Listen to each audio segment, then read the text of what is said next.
Assalamualaikum warahmatullahi wabarakatuh. Waalaikumsalam warahmatullahi wabarakatuh. Alhamdulillah kita pada hari ini bisa bertemu kembali dalam kegiatan proses belajar mengajar materi mata kuliah Cirebon Studies. Saya nama Basiran SAGMA, dosen Universitas Islam Negeri Syekh Syekh Nurjadi Cirebon. Kebetulan pada hari ini Bapak ikut sebagai peserta PKDP UIN Salatiga tahun 2025. Pada pertemuan kali ini kita akan membahas terkait dengan objek kajian studi tokoh. Pada pertemuan kelima ini ya. Sebelum kita melanjutkan materi tersebut, kita akan mereview pertemuan keempat kemarin. Kemarin kita membahas terkait dengan dinasti dan tokoh-tokoh penting Cirebon. Kita telah membahas bagaimana Kesultanan Cirebon berkembang dari masa ke masa. Dan para sultan ada tokohnya, ada Syekh Syarif Hidayatullah, ada Sunan Gunung Jati, ada Pangeran Cakrabona Cirebon, dan Sultan-Sultan Cirebon. Namun demikian pada pertemuan kali ini kita akan membahas objek kajiannya adalah tokoh penting yaitu Sunan Gunung Jati. Ya, beliau dikenal oleh kita sebagai penyebar Islam di Cirebon, tetapi juga sebagai pemimpin yang mampu membangun tatanan sosial, politik, dan budaya di wilayah Cirebon. Yang dulu wilayah ini bukan nama Indonesia, bukan seperti sekarang ya, karena sudah bergabung dengan pemerintah, tetapi dulu masih berbentuknya kerajaan, dipimpin oleh Syekh Syarif Hidayatullah. Ya, beliau tidak hanya dikenal sebagai penyebar agama Islam, ya, tetapi juga sebagai pemimpin yang mampu menjadi tauladan bagi masyarakat. Syekh Syarif Hidayatullah juga sebagai wali dan juga sebagai raja di Cirebon. Ya. Pada pembelajaran hari ini, ya, capaian dari kajian tokoh terkait dengan Sunan Gunung Jati adalah mahasiswa harus memahami, menganalisis tokoh penting dalam sejarah dan kebudayaan Cirebon, serta kritis dan reflektif dalam mengkaitkan dengan kekinian. Tujuan khususnya itu mahasiswa ya dapat menjelaskan peran Sunan Gunung Jati dalam dakwah dan pembangunan di masyarakat Cirebon. Dan yang kedua adalah mahasiswa mampu menganalisis kontribusi Sunan Gunung Jati perjuangannya ya di dalam mengintegrasikan nilai-nilai Islam dan budaya lokal. Yang ketiga, mahasiswa mampu menyusun rencana, menyusun observasi terkait dengan studi tokoh Sunan Gunung Jati. Nah, subnya dari capaian mata kuliah ini apa? Menganalisis pengaruh nilai-nilai sufistik Sunan Gunung Jati terhadap pembentukan karakter masyarakat. Dan yang kedua, mengidentifikasi sumber secara primer dan sekunder yang berkaitan dengan tokoh Sunan Gunung Jati. Capaian pembelajaran, outcome-nya itu dari tokoh Sunan Gunung Jati itu apa? Saudara harus memahami narasi sejarah Sunan Gunung Jati dari sumber yang ilmiah. Yang kedua, pemahaman, menjelaskan kontribusi Sunan Gunung Jati terhadap Islamisasi di Cirebon. Yang ketiganya apa? Mengaplikasi, menerapkan metode kajian sejarah yang sesuai dengan kajian tokoh. Yang keempat itu apa? Analisis, ya. Mengkaji apa? Terkait dengan nilai-nilai dakwah dan budaya lokal. Itu C4, menganalisis. Saudara mulai diajarkan bagaimana menganalisis terkait dengan kedudukan Sunan Gunung Jati pada keterkaitan dengan nilai-nilai lokal. Yang kelima, mensintesiskan. Berarti mensintesnya apa? Saudara harus mengembangkan gagasan pelestarian budaya lokal berbasis peninggalan tokoh. Yang keenam adalah evaluasi, menilai relevansi pemikiran dan ajaran pendidikan Syekh Syarif Hidayatullah terkait dengan konteks pendidikan saat ini. Inti pembelajaran objek kajian Syekh Syarif Hidayatullah itu adalah mahasiswa ya harus menelaah riwayat hidup Sunan Gunung Jati. Asal usul Sunan Gunung Jati.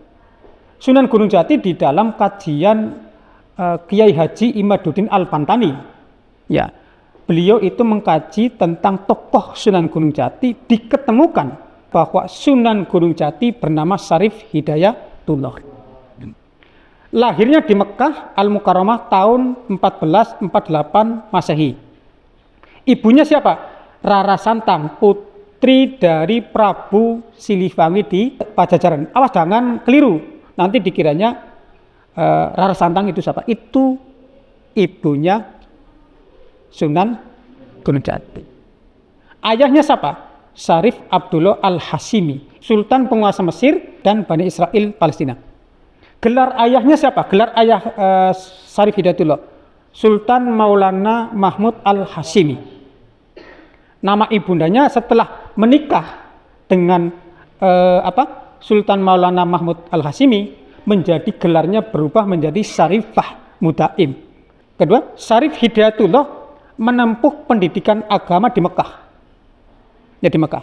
Kemudian melanjutkan perjalanan ke Gujarat, Samudra Pasai, berguru kepada Said Maulana Ishaq atau nyantri ya di Sunan Ampel di Surabaya.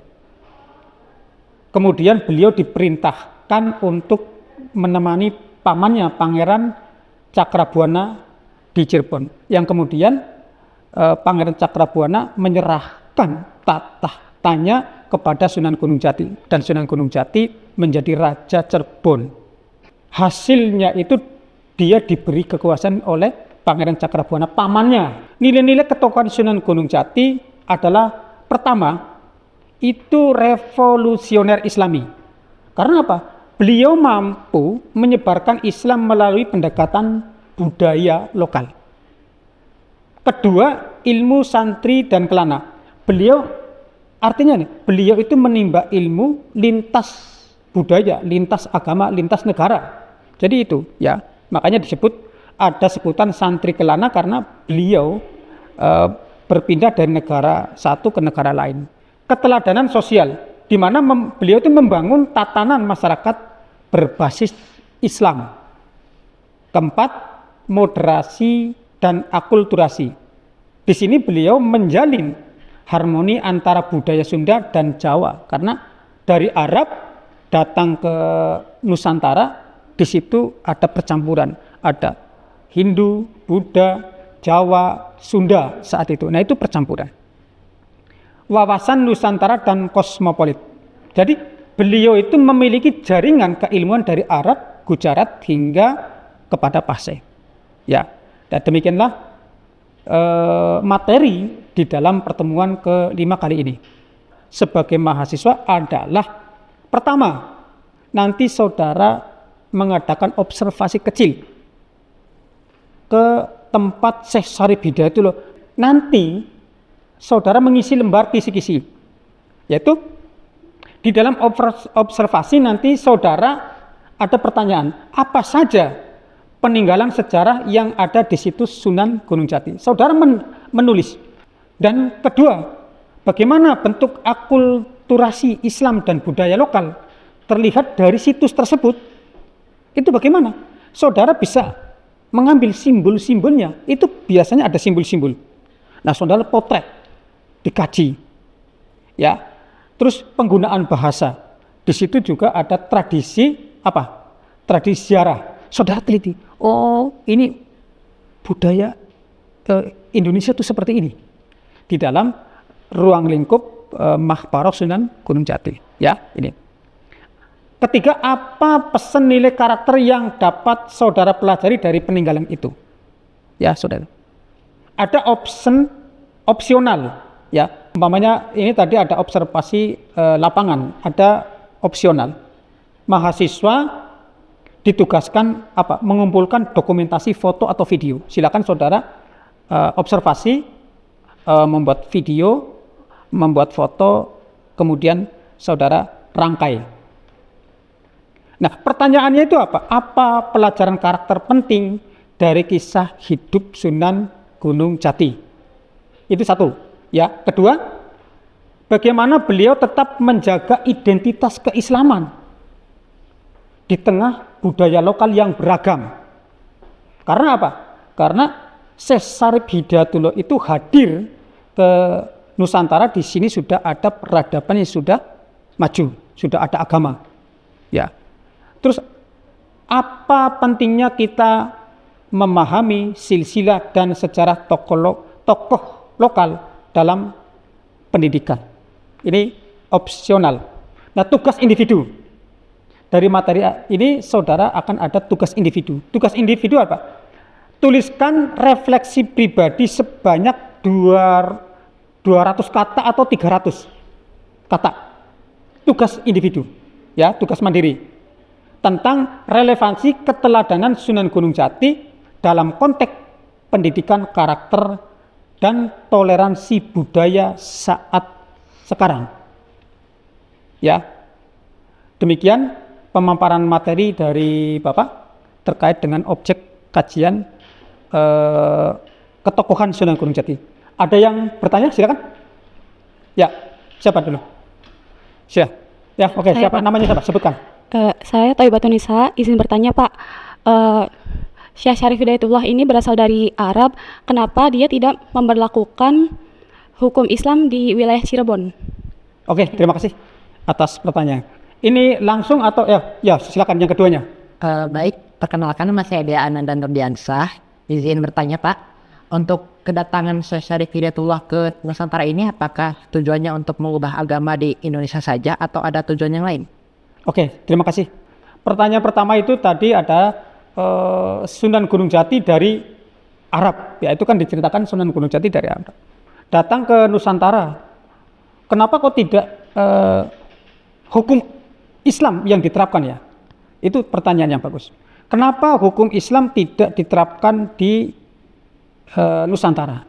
Ya, kita hukum Islam itu bukan secara tekstual, tetapi nilai-nilai universalnya itulah yang dijadikan patokan di dalam mengembangkan tentang Islam di Nusantara. Contoh umpamanya, di sini dulu ada agama-agama Hindu sudah berkembang. Nah, di dalam agama-agama itu juga mengenal tentang kebaikan. Di dalam agama Hindu mengenal kebaikan tidak? Ada. Tentang kebaikan, tentang kejelekan, tentang dosa. Nah, ini secara tekstual nilai-nilai universalnya sama. Nah, disinilah Syekh Syarif Hidayatullah masuk. Terus ada tradisi, ada al-urf ya di dalam itu. Makanya Syekh Syarif Hidayatullah itu tradisi-tradisi yang tadinya tidak ada nilai-nilai unsur Islamnya diganti lama-lama menjadi umpamanya ada membaca surat Yasin, ada membaca ayat-ayat Al-Quran di dalam tradisi tersebut. Sehingga secara spontan masyarakat itu oh ternyata agama Islam hadir itu bukan untuk mengganti agama kita, tetapi sama. Disitulah bagaimana metode dalam menjalankan dakwah Islam Sunan Gunung Jati dan para wali itu tidak memakai kekerasan, tidak memakai perang, tidak memakai diskriminatif. Kalau zaman sekarang moderasi beragama. Dulu sangat moderat sekali. Karena apa? Hidayatullah sangat menghormati moderasi beragama dengan tidak memaksakan kehendak orang lain untuk masuk kepada Islam. Pertanyaan kedua itu nilai-nilai Islam apa akan diganti atau tidak? Syekh Syarif Hidayatullah tidak menggantikan nilai-nilai yang sudah ada di dalam Nusantara. Karena nilai-nilai universal sudah ada, bahwa orang yang melakukan kesalahan pasti dihukum. Nah, nilai-nilai universal inilah yang dijadikan panduan ketika kita menyebarkan tentang Islam. Contoh gini, ada orang minum minuman di dalam agama Hindu nggak boleh. Oh, Islam juga nggak boleh kok. Berarti kan nilainya sama. Artinya nilai kebenarannya bahwa orang-orang yang mabuk, judi, sambung ayam itu tidak boleh di dalam agama. Oh, kami juga ada, sama. Melarang tentang kejahatan seperti itu. Ada yang bertanya lagi? Cukup? Oke, terima kasih. Semoga bermanfaat ya. Selamat belajar, semoga berkah untuk kita semua. Wassalamualaikum warahmatullahi wabarakatuh.